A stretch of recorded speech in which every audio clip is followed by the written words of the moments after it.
The mind shapes the body, but the body, in turn, reshapes the mind. To train one without the other is to train nothing at all. We live in a strange era where people can count every step of their day, track every heartbeat with smartwatches, yet remain utterly blind to the true capabilities of their own bodies. Why is this so? Why is it that as measurement tools become more sophisticated, humans grow increasingly distant from the sensation of living in a conscious body? Could it be that physical training, seemingly a purely physical endeavor, is actually a form of internal dialogue far more complex than the fitness industry has ever portrayed? And if so, are we training to change our physique, or are we unconsciously seeking another dialect to understand ourselves anew? This book is an experiment, serving both as a training system and a philosophical text on movement, circadian rhythms, and the forgotten relationship between body and mind. It doesn't offer a fixed path, declare formulas, or deify muscular strength. Instead, it quietly and profoundly opens a door for you to embark on a journey to reconstruct the living space called your body. And the question is, are you ready to step into that dialogue? Not with a coach, not with a mirror, but with the echoes from forgotten muscle groups, the vertebrae that silently endured, and the heartbeat you've never truly listened to. Now, let's begin by summarizing this book. I've met hundreds of people who walked into the gym with eager eyes and burning determination. But after just a few weeks, those eyes would dim, like a candle blown out by the wind.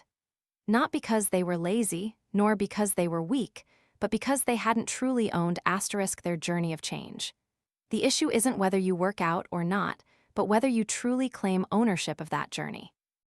Ownership here isn't about paying for an expensive gym membership, hiring a personal trainer, or posting gym selfies on social media. Ownership means that when it hurts, you don't give up. When you're bored, you keep going. When you don't see results, you maintain your belief. I used to be a scrawny young man, always hiding behind a timid gait and an evasive gaze. There was nothing to be proud of beyond polite nods and a dream of looking like the muscular men on fitness magazine covers.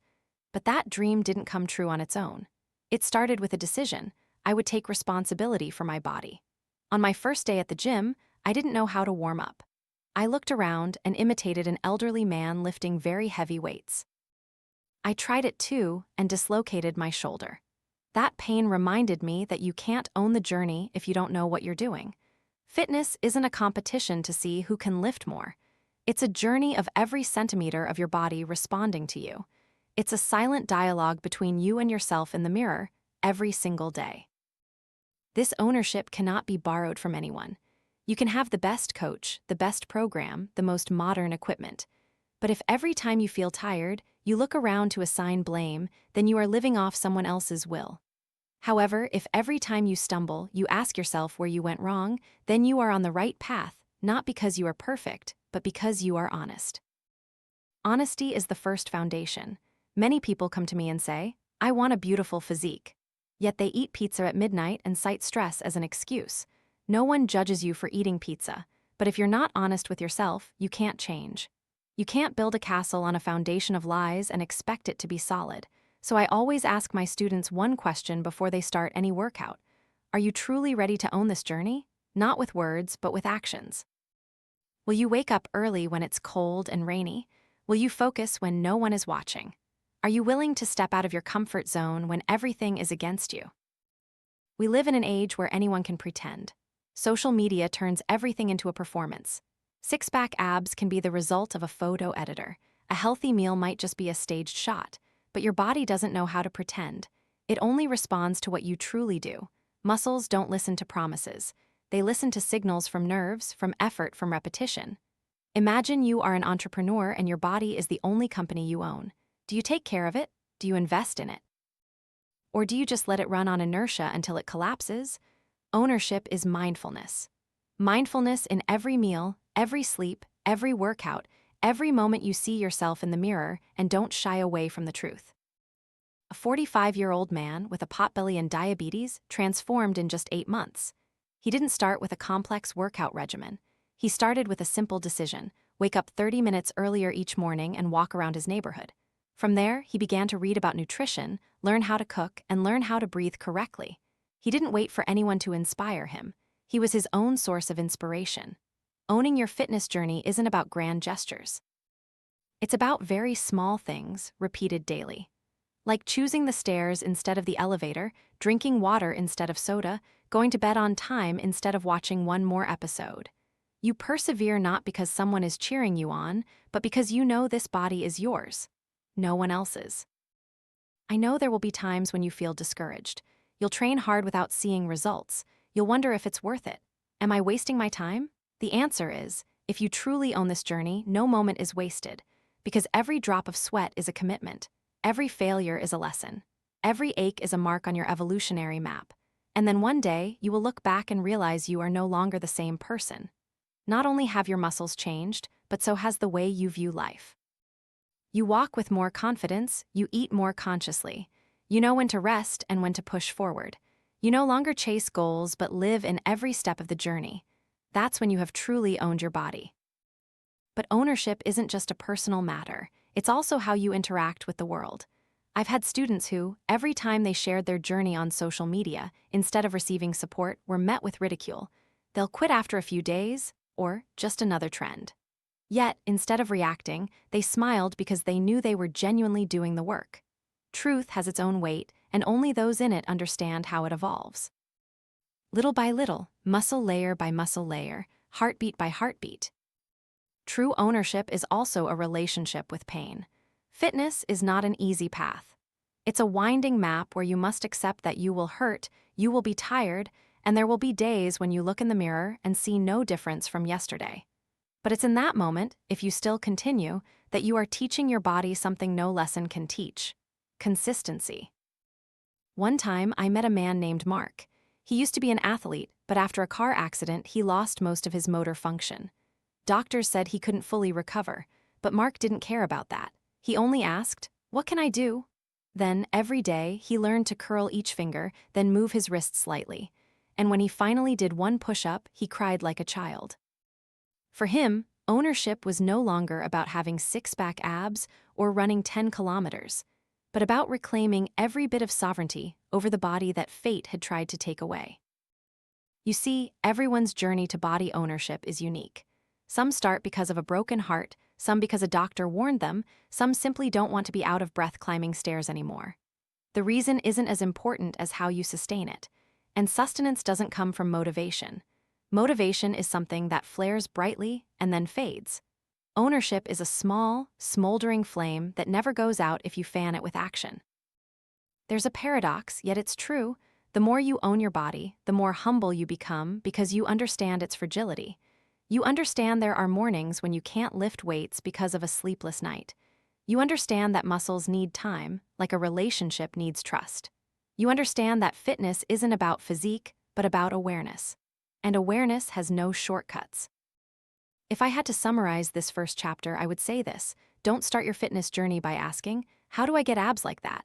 Instead, ask, "How do I become someone who doesn't give up, even when no one is watching?" Because that's when you truly begin. You don't need spotlights, you need a mirror reflecting yourself. And if you're brave enough to look into it for a long time, without avoiding, without excusing, I promise you will change. And not just your body. This journey, even when full of sweat, aches, and doubts, is a privilege. Because you are returning to friendship with yourself, and there is no greater ownership than that. When you're young, everything is easier. You eat a few pieces of grilled chicken, cycle a few laps around the neighborhood, and the next morning you look in the mirror, and your stomach is as toned as an athletic wear advertisement. But then one day, you turn 40, and you realize that a morning run is no longer enough to burn off the sluggishness after dinner. And the back pain when you bend to tie your shoes no longer disappears after a night's sleep. That's not because you've gotten weaker. It's because your body has changed, and you're still using an old version of yourself to live in a new reality. The adaptation cycle is a concept I want to ingrain in your mind from this chapter. It's not just a physiological concept, but how you asterisk, yes, you, adjust yourself to the challenges of time, age, and the stagnation that modern lifestyles impose on the body. I've met hundreds, even thousands of people who came to my gym and said the same thing. I train constantly, but I don't see any changes. They usually say this after consistently doing 30 minutes of cardio every day or lifting weights in their familiar zone for several months. And that disappoints them. But the truth is, it's not because you're lazy or lacking effort, it's because your body has adapted to what you're doing. And once it has adapted, it stops responding, no more fat burning, no more muscle gain, no more endurance increase. That's biological nature. No new stimulus, no new change. Imagine someone who once weighed 95 kg starting to run every morning to prepare for a 5K race. In the first 2 months, they lose weight, breathe better, and feel more energized. But by the 3rd month, despite running consistently, their body seems to plateau. Why? Because running is no longer a challenge, it has become a habit. And a habit no longer brings positive adaptation. Conversely, someone who already has an active lifestyle, exercising 4 times a week, controlling their diet, finds themselves gaining weight even though nothing has changed. The reason is still the same: adaptation. Your body always wants to find a new equilibrium, and when you keep repeating the same old formula, it no longer needs to change to respond. So how do you break that cycle? The answer isn't to train more, but to train differently asterisk. Not to run for an extra 10 minutes, but to switch to cycling. Not to lift heavier weights, but to change exercises, alter the tempo, or shorten rest times. That is the change of stimulus, and from there the body is forced to readapt. This isn't just a physical issue, it's an art of observation. You need to become a researcher of your own body. You need to know what is gradually becoming ineffective and have the courage to change it. Start with the simplest way: self-awareness before each workout. I always ask my students 2 questions. 1, do you want to train today? 2, do you feel any aches or fatigue? Seemingly simple, but these 2 questions open up a world of information about your body's readiness. If you answer 1, low desire, and 5, high fatigue, meaning your mind doesn't want to and your body doesn't have enough energy, forcing yourself to train hard will only hurt you more. But if you answer 4, high desire, and 2, low fatigue, meaning your mind is clear and your body is ready, then use that opportunity to push your limits. I've worked with international-level professional athletes, people who can squat over 200 kg or run 10 km in under 40 minutes. But they are just like you. Some days, they don't want to do anything at all. The difference is that they know how to respect the adaptation cycle. They know when to rest. They know when to change exercises, when to increase the load, and when to simply walk lightly and breathe. That is the maturity of an adult in training, and it's something you can learn if you truly listen to yourself. Look at yourself again. What stage of the adaptation cycle are you in? Are you repeating things for too long that are no longer effective? Do you dare to admit that what once worked for you is no longer suitable? I know it's not easy, especially when you're used to your comfort zone. But if you don't change, aging will change you. This is not a threat. This is the truth. The body after age 40 loses about 35% of muscle per year if not exercised properly. Sex hormones steadily decline over time, recovery ability slows down, and if you keep doing things the old way, you will fall behind in your own life. To move forward, you need a strategy.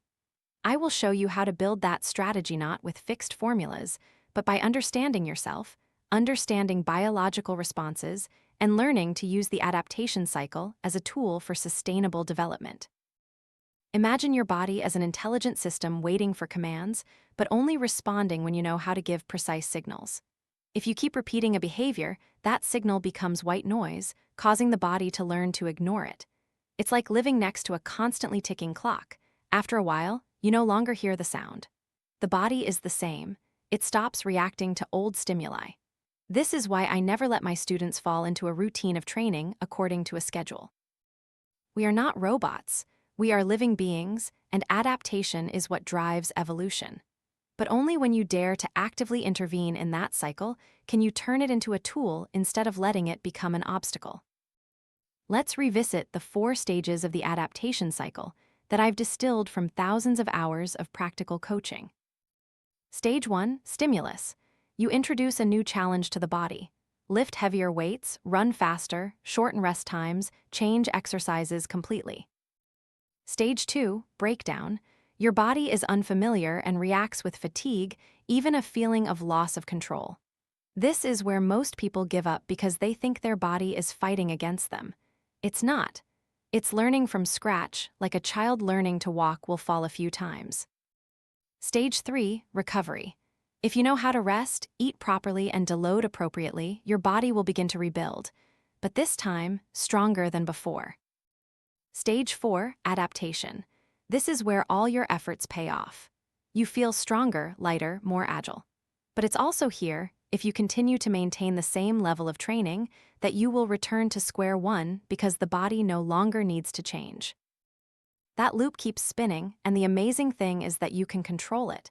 You don't have to be a fitness expert, you just need to become an expert in your own body. I once had a female student named Miley, a mother of 2, working full-time, who had never trained seriously. But she had immeasurable determination. Initially, she just walked for 15 minutes each morning, then added light push-ups, then lifted 1 kg weights. For 3 months, I didn't let her increase the weight. I only changed the type of movement, the tempo, the angle of the exercise. Her body changed without increasing intensity, simply thanks to the continuous novelty in the stimulus. That is a profound truth in fitness. Change doesn't have to be harder. Sometimes, it just needs to be different. Don't let the feeling that you have to try harder become shackles. You don't need to cycle 100 kilometers to feel worthy. You need a series of intelligent changes, just enough for your body to constantly learn. If you understand the adaptation cycle, you will stop seeing fitness as a race. You begin to see it as a dialogue with your body, where you both teach and listen. And on a deeper level, I want you to see this. The adaptation cycle doesn't just exist physically. It exists in emotions, thoughts, even relationships. The more you live in an unchanging environment, your mind also stops developing. You start reacting out of habit instead of awareness. You eat on autopilot, work on autopilot, love on autopilot. And then one day, you realize you no longer have real feelings, just reflexes. Training is an opportunity to break out of that loop. Every movement is a declaration. I am living, I am learning, I am changing. I am not a product of habit, but a creator of new habits. I don't let life adapt to me. I am the one who adapts to myself and actively evolves.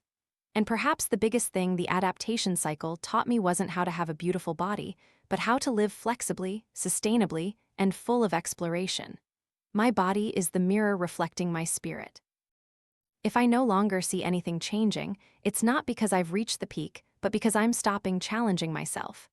Are you challenging yourself, or are you living a copy of someone else? Some formula, an outdated old routine? If you can ask yourself that question every week, I promise your body will respond with something no one else can give you but yourself: transformation. Sometimes the most dangerous thing isn't not starting, but starting incorrectly. You think you're moving forward, but in reality, you're just silently hurting yourself. You enthusiastically jump into a high-intensity workout but have never learned to breathe properly. You lift weights without knowing your spine's alignment is off, and then a few months later, you get injured and give up. Not because you lack willpower, but because you weren't truly ready. I've seen this too many times in my coaching life. People come to me with fire in their eyes, saying, "I want to change, I'm ready." But after a few simple tests, they can't squat without lifting their heels, can't balance on one leg for more than 10 seconds, can't touch their knees without rounding their back. Their bodies aren't ready, and if they keep trying to train as if they are, they will pay the price. Have you ever tried to embark on a long journey without checking the brakes, filling the gas tank, or checking the weather? Training is the same. If you don't stop to check your body before starting, you're gambling with your long-term health. And this is what I want you to remember for life. Preparation is not a step backward. Preparation is the foundation. A beautiful house cannot be built on weak ground. A strong body cannot start from complacency. So how do you know if you're truly ready? I'm not talking about mental readiness, because the mind can sometimes deceive. There are days you feel full of energy just because you slept enough, but the body doesn't lie. It records everything from how you walk, how you bend, how you balance. I always start with 6 foundational checks, not to judge right or wrong, but to read each person's body map. First, check your ability to balance on one leg for 30 seconds. If you can't, it means the muscles around your hips and ankles are unstable. This leads to a risk of injury when running, jumping, or even walking fast. Second, check your ability to deep squat without lifting your heels or rounding your back. If you can't, the problem might be in your hips, ankles, or lower back. You're not ready to lift any weight. Third, check your plank posture. Not just how long you hold it, but how correctly. Spine straight, neck not sagging, hips not sagging. If you can't hold a proper plank for 30 seconds, your core isn't strong enough to protect your back in any other exercise. Fourth, check your resting breathing rhythm. If you breathe with your chest instead of your belly, you are living in a state of chronic stress, and a body in that state cannot absorb training. It merely copes to survive. Fifth, check your ability to raise your arms overhead while keeping your back flat against a wall. If you can't do this, your shoulders are tight, risking joint inflammation or chronic pain when training upper body exercises. Sixth, check your resting heart rate. A high heart rate above 80 BPM can be a sign that your body is lacking recovery, not sleeping enough, or experiencing excessive stress. At that point, training would be like pouring gasoline on a raging fire. And here's the paradox. Most people who fail in training don't do so because they lack determination, but because they skip the preparation step. They think that training will make their body stronger, but in reality, only a ready body can absorb training. Otherwise, each exercise is like a medicine that your body is allergic to. I know this might sound harsh. We all want to start. We hate slowing down. But if you spend 2 weeks assessing and restoring foundational function, you will save 6 months of physical therapy later. You're not going slow, you're going smart. Look at yourself again. Are you training to prove something, or are you truly listening to your body? Do you dare to admit you're not ready, or are you trying to fit into a fitness shirt that your body isn't mature enough to wear? Readiness isn't simply a matter of tendons or muscles. It's a multi-layered preparation where your mind, environment, and lifestyle must all be in sync before you introduce your body to a new challenging cycle. This sounds complicated, but in fact, it only requires you to ask the right questions. Have you slept enough? Sleep isn't a secondary activity in life. It's the time your body recovers, rebuilds, and even restructures its entire nervous system. If you walk into a workout with red eyes from lack of sleep, you are making a dangerous statement. I choose to destroy my body to satisfy my disciplinary ego. But health is not a place to prove yourself. It's a place to understand and adjust. Do you control your environment? Look at your bedroom. Is there natural light? Do you keep electronic devices right next to your head when you sleep? Is your refrigerator stocked with real food or just processed items? The environment is the launch pad. It can either support or hinder. If you live in an environment where every right action has to fight against circumstances, you will quickly become exhausted and blame yourself. But the fault isn't with willpower. The fault is with the context. And then to a deeper question, do you truly understand what you want from training? If you can't answer, what do I want from training? Then every program you pursue will be random. Today you run, tomorrow you swim, the day after you box. Your body will be confused, not knowing which direction to adapt to. I'm not against variety, but variety doesn't mean capriciousness. You need a clear big goal and small, intentional steps. Let me tell you about David, a 50-year-old businessman who runs a company with hundreds of employees, constantly stressed. He came to me wanting to get back in shape. After an assessment, I told him, "You can't train anything yet. Your back is too tense, your shoulders are misaligned, your sleep is chaotic." He looked at me, thinking I was joking. But then we spent 3 weeks just breathing every morning. He spent 10 minutes practicing proper breathing and 10 minutes gently stretching his neck, shoulders, and back.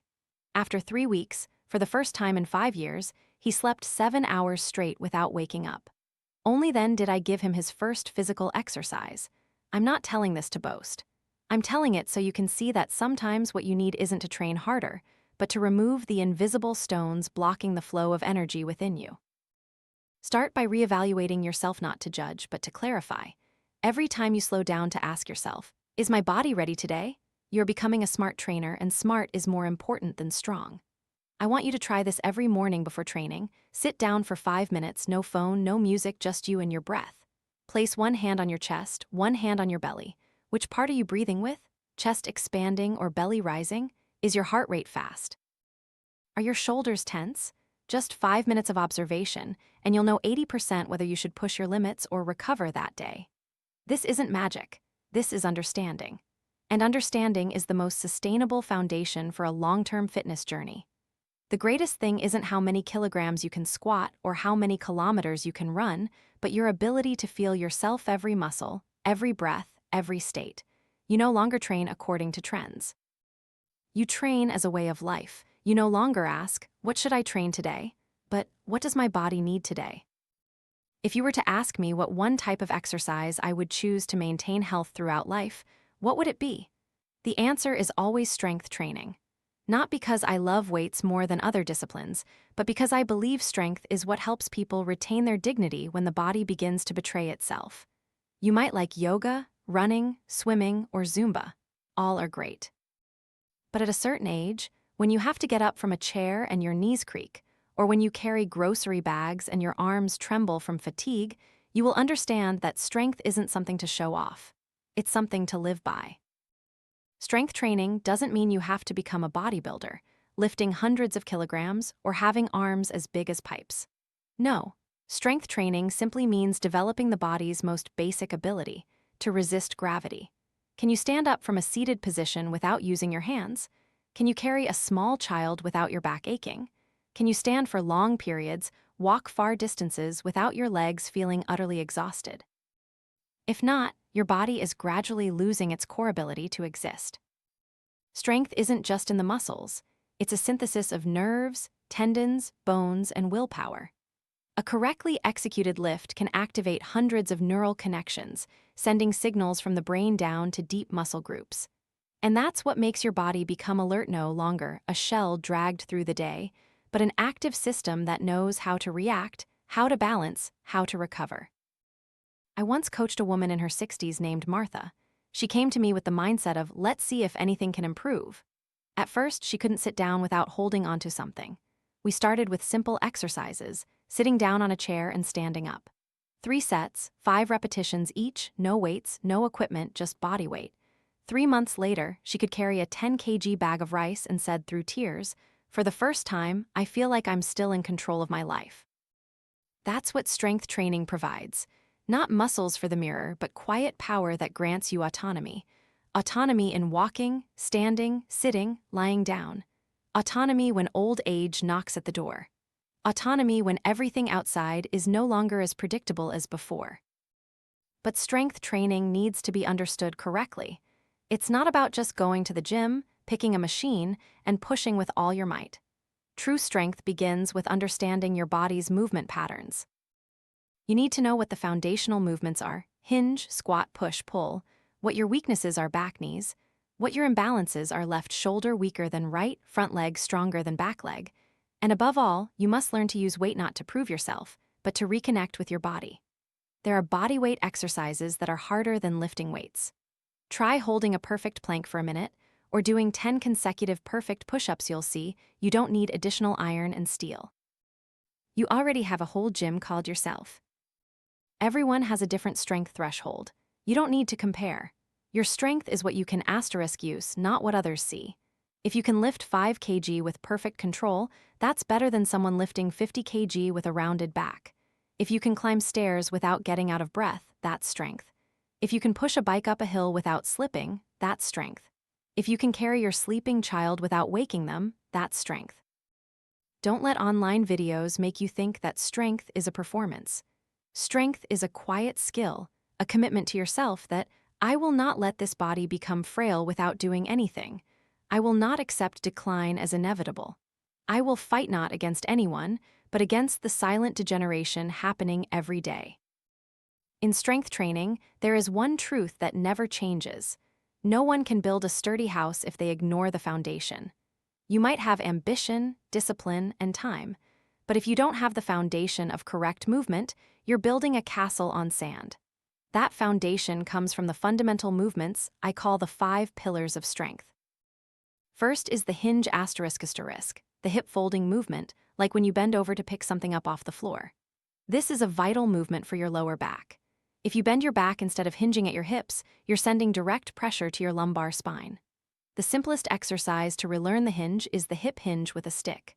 Place a stick along your back, touching your head, upper back, and tailbone, then practice bending so all 3 points always maintain contact. That's the start of the deadlift, one of the most effective full-body exercises ever invented. Second is the squat. It's not just about sitting down and standing up. A correct squat is an art. Knees don't go past toes, isn't enough. You need to know if your heels stay on the ground, if your knees open in the correct direction, if your spine remains neutral. If you squat poorly, you're stressing your knees, not building your thighs. Third is the push. This could be a push-up, a bench press, or pushing your body off the floor. Pushing doesn't just use your arms, it requires stability from your core, shoulders, and wrists. Start with incline push-ups if you can't do them correctly. Incorrect push-ups are the shortest path to chronic shoulder pain. Fourth is the pull. This is a movement many people neglect in daily life. We push more than we pull, closing doors, carrying bags, pressing buttons. But pulling is what helps balance the body. Proper rowing helps pull the shoulders back to a neutral position, opens the chest, and reduces neck and back pain. Don't jump straight into pull-ups. Start with rows using resistance bands or a TRX. Finally, the carry. You might not think this is an exercise, right?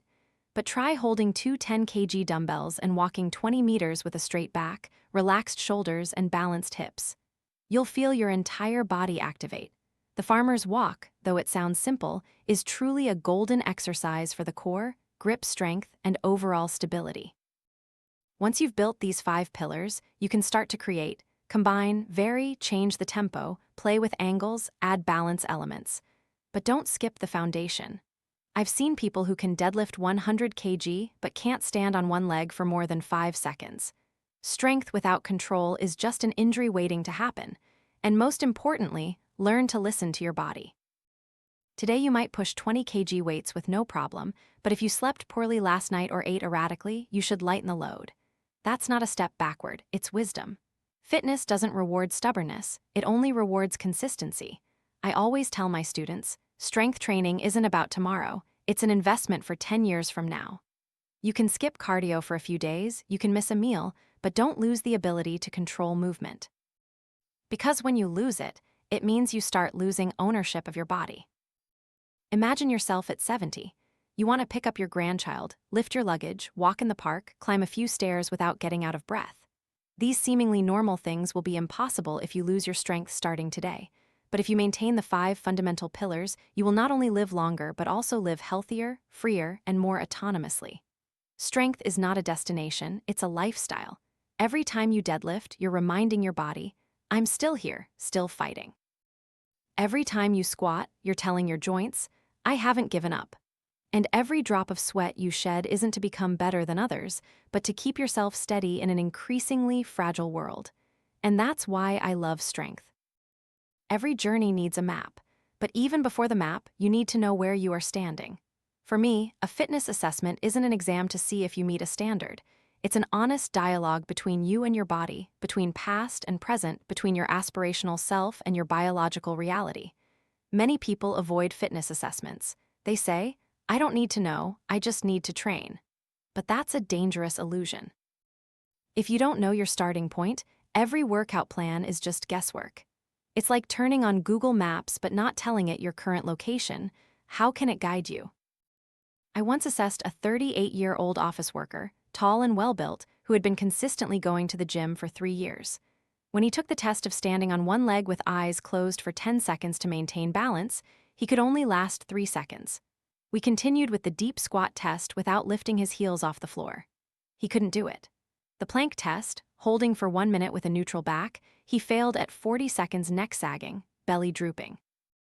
And I asked him, what have you been training for in the gym for 3 years? He was silent, because for the first time, he clearly saw the gaps in his body that the gym mirror never reflected. A fitness assessment is a rough mirror with no beautifying filters. It accurately reflects your current condition without exaggeration or flattery. But that's what you need. Because if you are brave enough to look into it, you can change. If you avoid it, you will forever live in the illusion that you are fine. I always divide fitness assessments into 3 layers: foundational, functional, and performance. The foundational layer is where we check core elements: resting heart rate, breathing rhythm, ability to maintain neutral posture when standing, walking, and sitting. This is the root layer.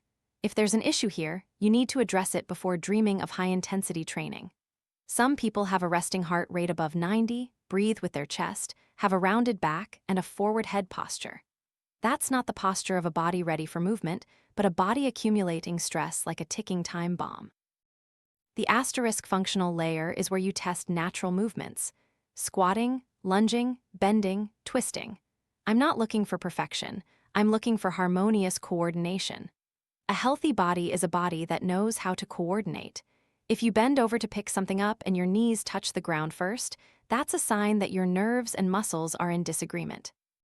Finally, the performance layer asterisk checks your ability to generate force, control your body when tired, and recover after exercise. Tests might include a rotating plank, a broad jump, or a 6-minute fast walk measuring heart rate. I don't need you to be an athlete, but if you're gasping for breath after 1 minute of fast walking, it means your heart is sending out a distress signal. Many people fear assessments because they think it will make them feel bad. But I'll tell you straight, feeling bad today is better than getting injured tomorrow.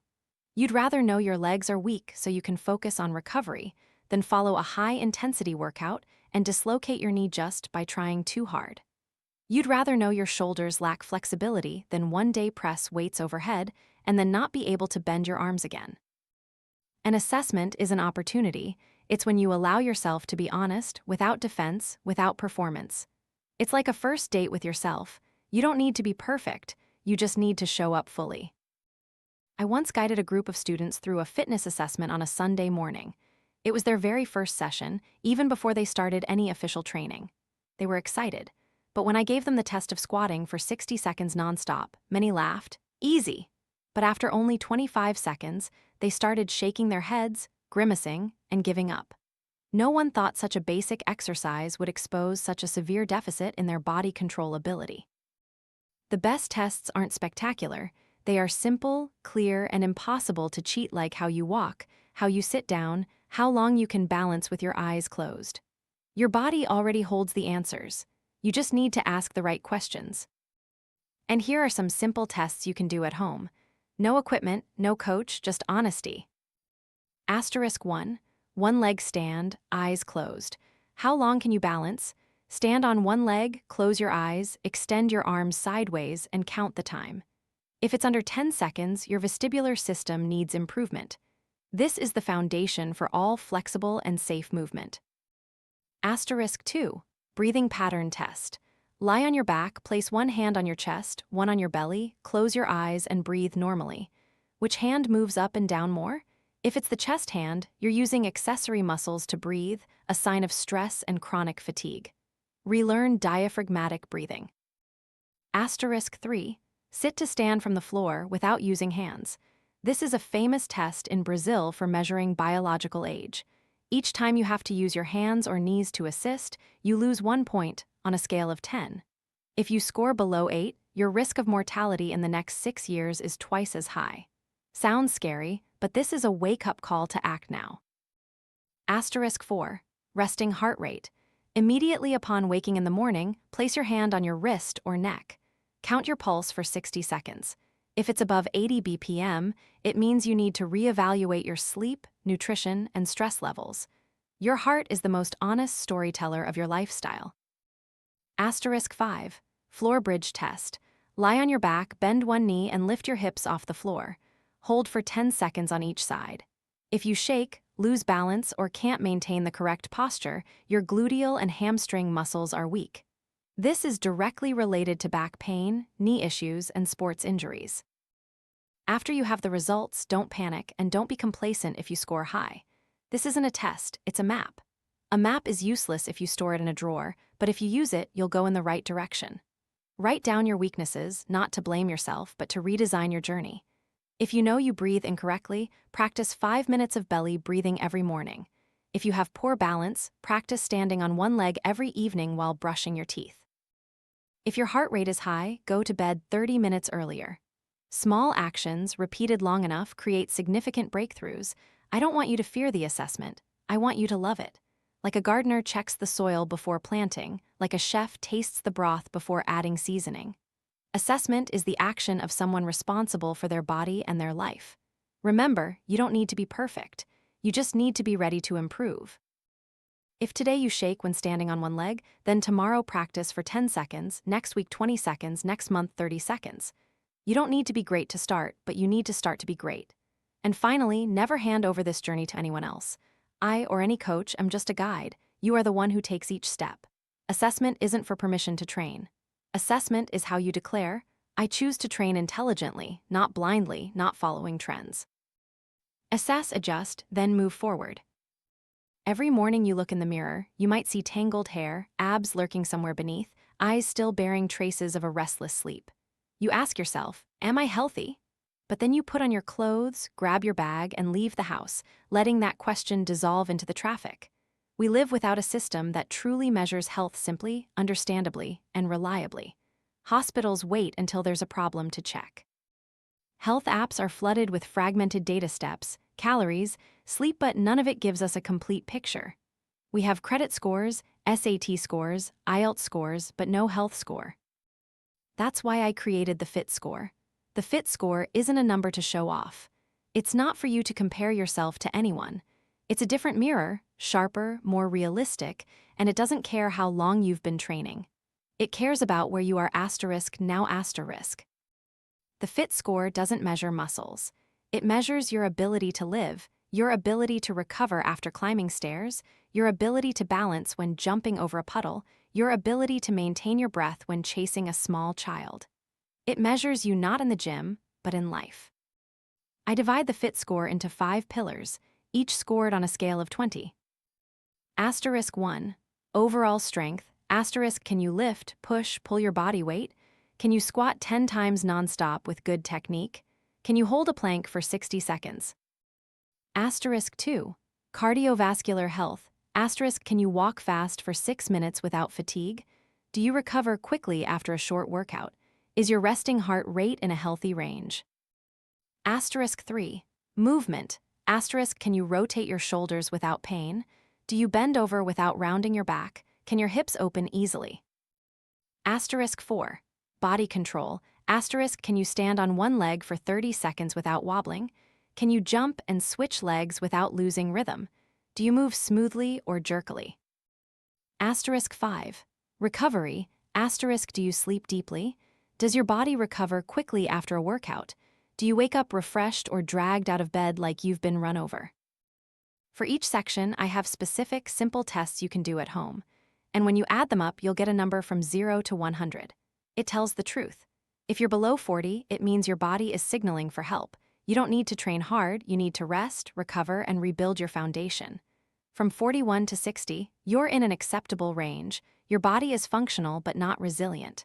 A stumble or a sleepless night could make you collapse. From 61 to 80, you are stable. You have the ability to live healthily, withstand stress, play sports, and move with confidence. From 81 upwards, you are someone who can run a long race in life, not the fastest, but the most durable. You can bear burdens, be flexible, and recover like an intelligent system. The problem is most people don't know where they are. They just feel, and feelings are often misleading. Some think they're healthy just because they haven't been sick yet. Some think they're weak just because they don't have six-pack abs. Fit Score doesn't care what you look like. It cares what you can do and for how long. You might think, I don't need a score to know how I'm living. True, if you can truly listen to your body. But if you've ignored the persistent ache in your lower back, underestimated your shortness of breath when running upstairs, or thought chronic fatigue was normal, then you need something to illuminate the whole picture again. A number that doesn't lie, a biological map. I remember once a middle-aged man, a sales director, came to me with immense self-confidence. He trained at the gym 3 times a week, played tennis on weekends. His abs were visible. But when his Fit Score was measured, he only scored 56 because he breathed with his chest, didn't sleep deeply, lost balance with his eyes closed, and after a 6-minute walk, his heart rate didn't return to resting levels within 10 minutes. His body was a tired warrior wearing shining armor.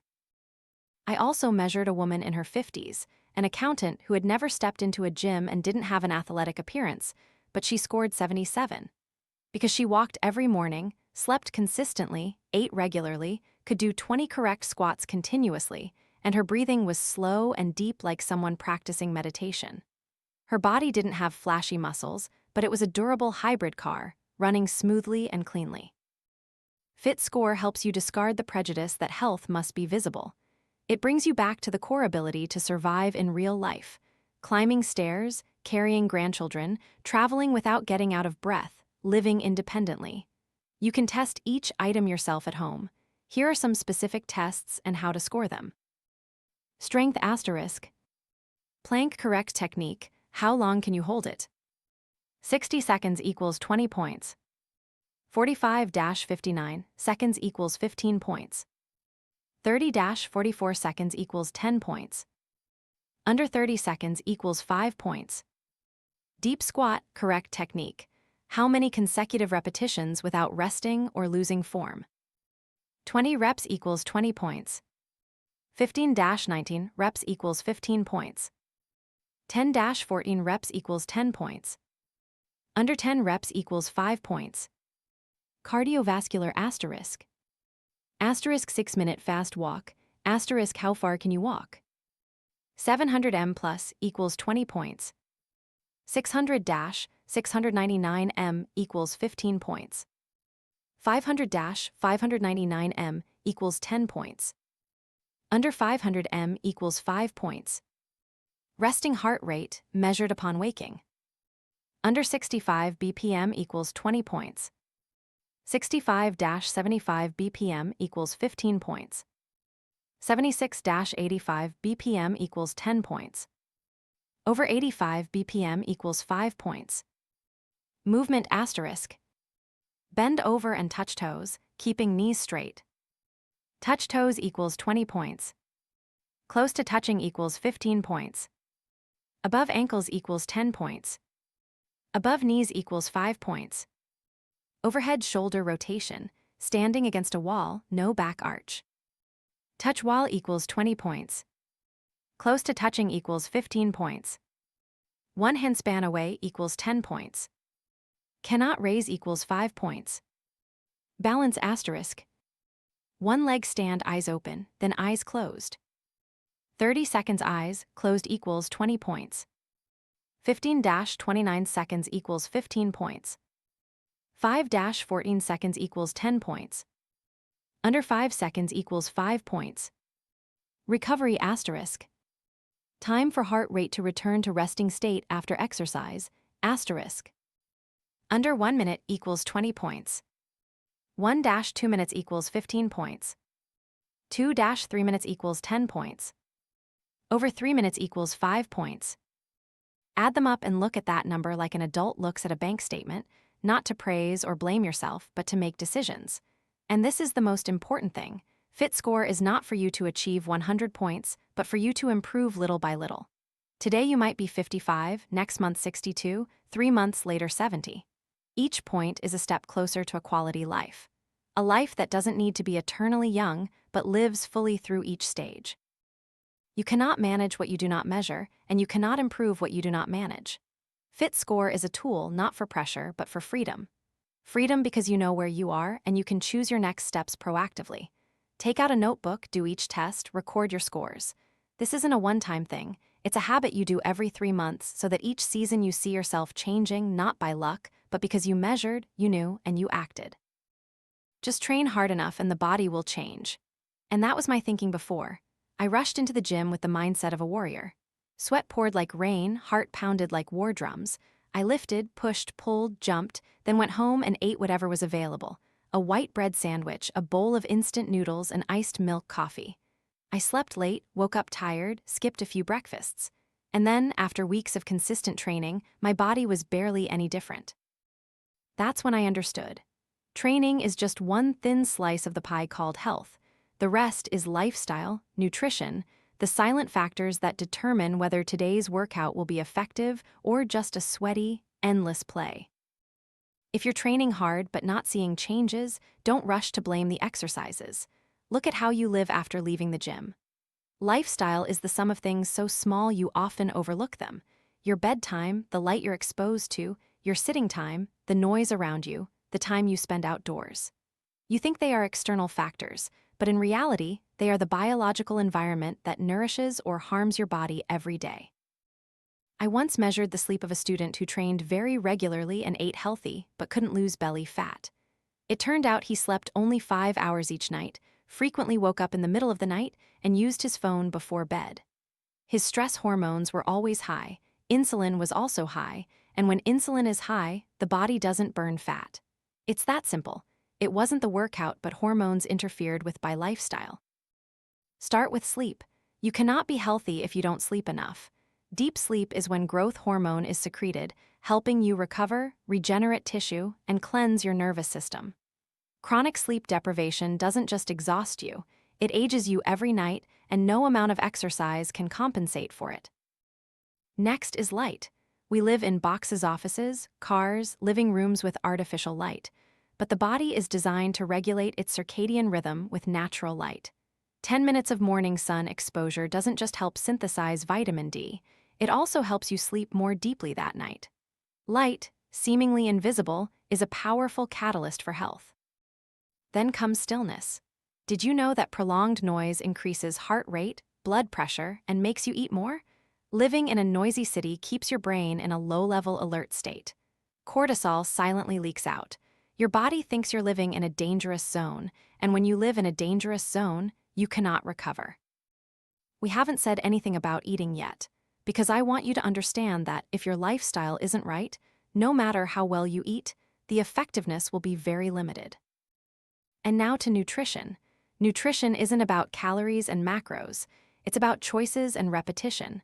What you eat, how much, when, and in what mental state all affect how your body processes food. Start with the simplest way: eat in a relaxed state.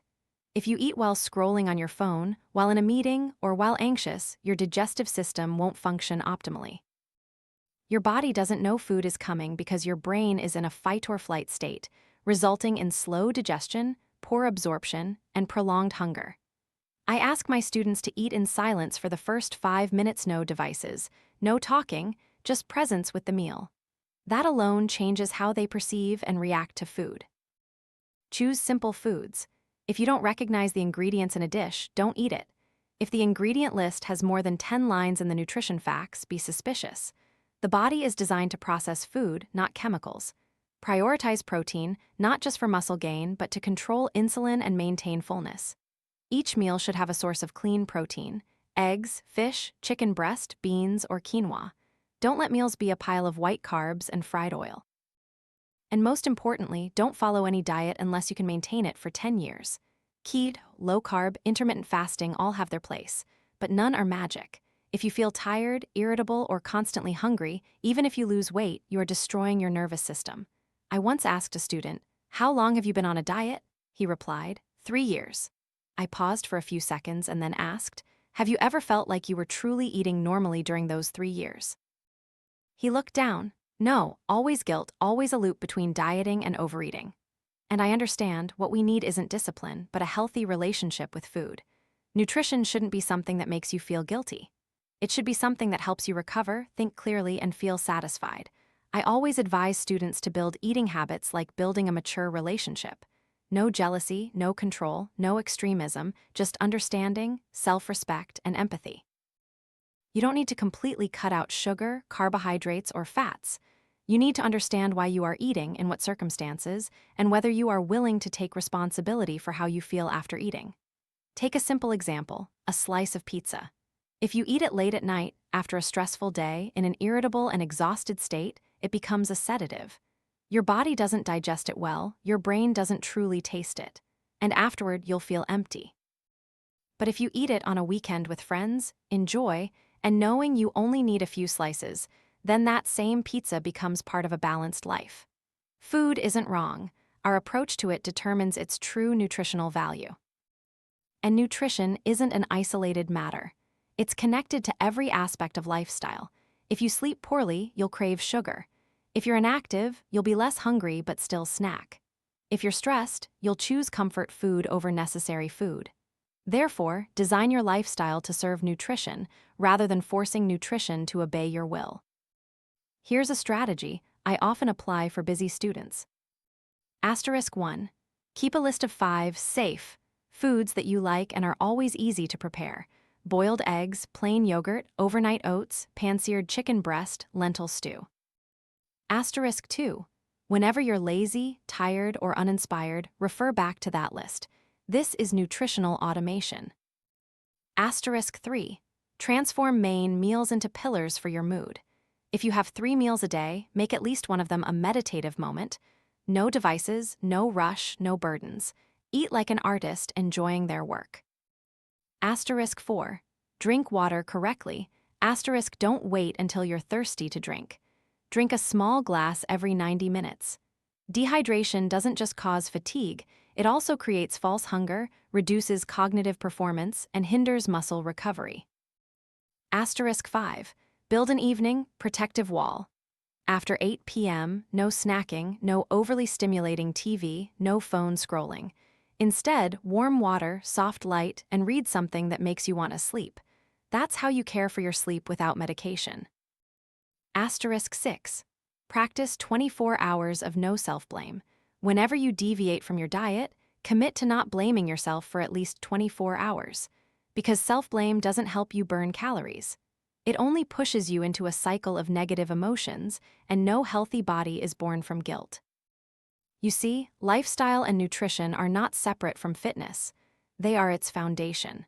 If you only train but don't live correctly, you are building a house on weak ground. But if you live balanced, eat right, sleep deeply, breathe sufficiently, and rest enough, then even a gentle workout can create a significant impact. And finally, I want you to remember this. Your body is the most honest mirror reflecting your lifestyle not just through physique, but through your skin, sleep, patience, recovery, and ability to love yourself. Start with one small choice today, one slow meal, one glass of water on time, one complete night's sleep. And let these things become the backbone of your true fitness journey. I vividly remember the morning Mitcha walked into my gym. She stood there with a large handbag, her face filled with doubt, her eyes both timid and resolute. She wasn't like those eager to transform. She was more like someone who had just emerged from a battle and wasn't sure if she had the strength to start again. Mitcha was 51 years old, a full-time teacher, mother of 2 teenagers, and a wife carrying the burden of a family in the turbulent modern life. But what immediately caught my attention wasn't her age or physique, but her spiritual exhaustion. It was as clear as a misty film behind every cautious word. She said, "I used to do everything right. I counted every calorie, measured every gram of meat, trained consistently at the gym. But now I feel like I have nothing left to give." That statement silenced me. I've met hundreds of clients, from professional athletes to those recovering from illness.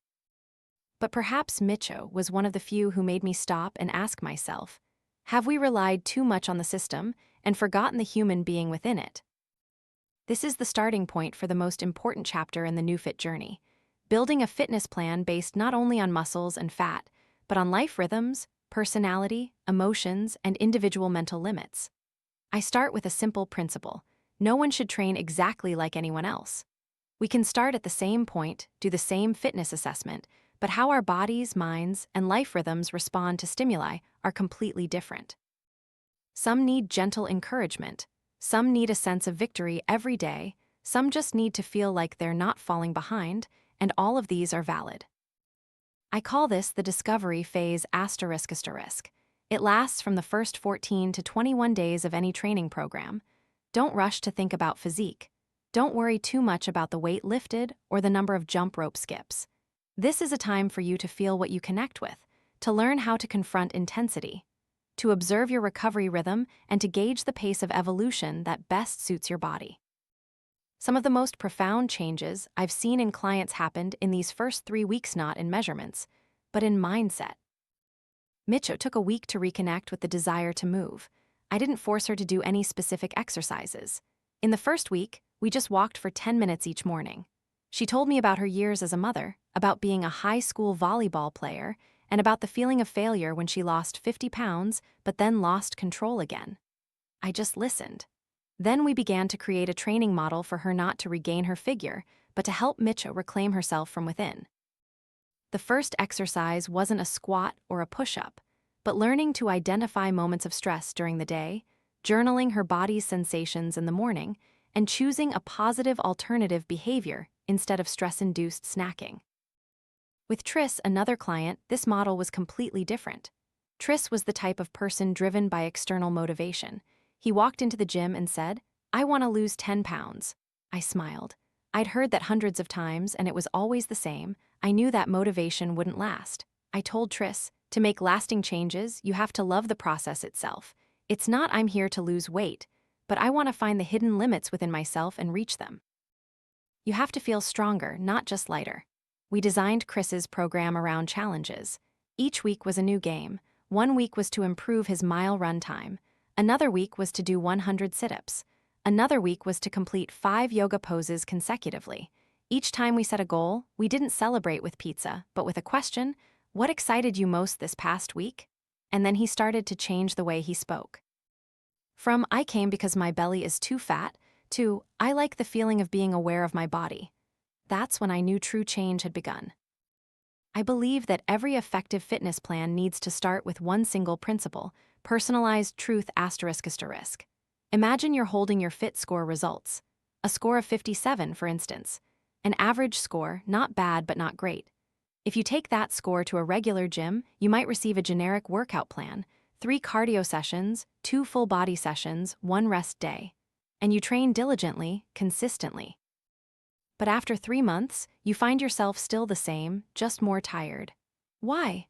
Because that plan wasn't designed for you ***. It was designed for some invisible archetype that people assume everyone is like. But you are not, and your body is not. For me, the fit score isn't just about scoring points, it's an action guide. For example, if your strength is below 10 points, you shouldn't rush into heavy weightlifting or pull-ups. You should start with bodyweight exercises like unweighted squats, incline push-ups, or light weightlifting with absolute perfect technique. The goal is to build movement control, not to pump up muscles. If your cardiovascular score is low, instead of running, I would suggest a brisk walk every morning for 15 minutes, consistently, like a ritual. Don't think that walking isn't effective. I've seen many people lose 5 kg just by maintaining 10,000 steps a day, and more importantly, they created a more regular circadian rhythm than even medication could provide. Poor mobility means you shouldn't jump into HIIT immediately.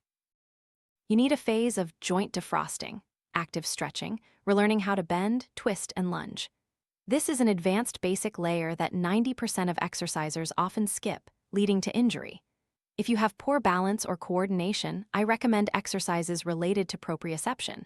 Standing on one leg and swinging your arms, plank with arm and leg lifts, exercises on soft surfaces. The reason is that when you control your balance, every movement becomes smarter. And if recovery is slow, don't increase intensity. Increase the quality of rest. You need an extra 15-minute nap. You need to cut down phone time before bed. You need to optimize your protein intake at dinner. You need to breathe deeply after every workout. I've seen people increase their fit score by 10 points just by sleeping an extra 90 minutes each night. Every weak point is a door into a personalized plan, and that plan doesn't need to be complicated. It just needs to fit your rhythm of life and your psychology. Let's go back to Micho. After 6 weeks, we redrew her entire daily routine. Mornings, 10 minutes of walking, then 5 minutes of diaphragmatic breathing. Midday, a protein-rich meal, no screens. Afternoon, a light 15-minute workout push-ups, squats, planks, 2 sets of each exercise. Evenings, devices off at 9 p.m., read for 15 minutes. That's it. No grandiose gym schedule. No keto diet, no detox juice. The result: she slept well, ate right, trained consistently, and most importantly, felt like herself again. I believe that health is not a goal, but how you treat yourself every day. And the best fitness plan is not the one that makes you achieve something very quickly, but the one that makes you want to stick with it every day as a living ritual. If there are 3 questions you should ask yourself before writing a workout plan, they are: *1, where am I really right now? *2, what do I need more of, body shape change or emotional change?